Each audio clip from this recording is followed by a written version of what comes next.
Zee 24 तासनं operation सैतानच्या माध्यमातून आदिवासी भागामध्ये मुलींच्या विक्रीचं रॅकेट उघडकीला आणलं। याचे पडसाद विधिमंडळामध्ये सुद्धा उमटलेत। वडेट्टीवारांनी झी 24 तासच्या बातमीचा दाखला देत आक्रमकपणे हा मुद्दा मांडला। मुली विक्री करणारी मोठी साखळी आहे आणि याकडे राज्य सरकारचं लक्ष नाहीये असा घणाघात वडेट्टीवारांनी केलेला आहे।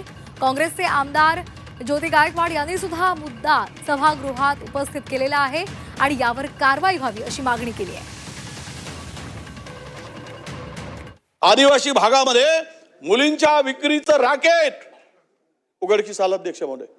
मुंबईत मध्ये यामध्ये पालघर, वाडा, मोकाडा, तलासरी, भिवंडी भागात आदिवासी मुलींच्या विक्रीचं रॅकेट काल परवा आम्ही आज पाहिलं झी 24 तास मध्ये चॅनलवर पूर्ण सविस्तर ही माहिती। ते एजंट कोण, त्याच्या मागे असणारे सूत्रधार कोण, कोळ्या बालिकेचं रॅकेट विक्रीचं 40,000, 50,000 महाराष्ट्रातील आदिवासी पोरही छोट्या छोट्या बालिकांची विक्री होत असेल। अरे कुठे जगतो आम्ही? कशाची छाती बळवून घेतो, कशाचा ऊर बळवून घेतो आम्ही? जर राज्यामध्ये तरुण छोट्या छोट्या बालिकेंना विक्री केली जात असेल या भागामध्ये मुलींच्या विक्रीसाठी हे रॅकेट पूर्णतः कार्यरत आहे अध्यक्ष महोदय।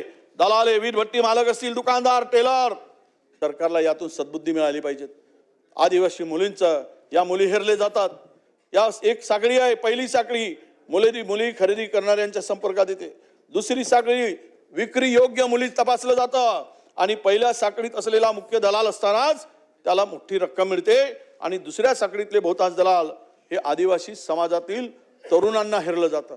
बेरोजगारीमुळे, त्यांच्या हाताला काम नसल्यामुळे, त्यांच्या हाताला कुठेही रोजगार नसल्यामुळे या स्वतःच्या समाजाच्या पोरींना उद्ध्वस्त करण्याचं पाप त्या तरुणांना करावं लागतं आणि तरी पण सरकारचं लक्ष जात नसेल तरी फार मोठं दुर्दैव आहे अध्यक्ष महोदय।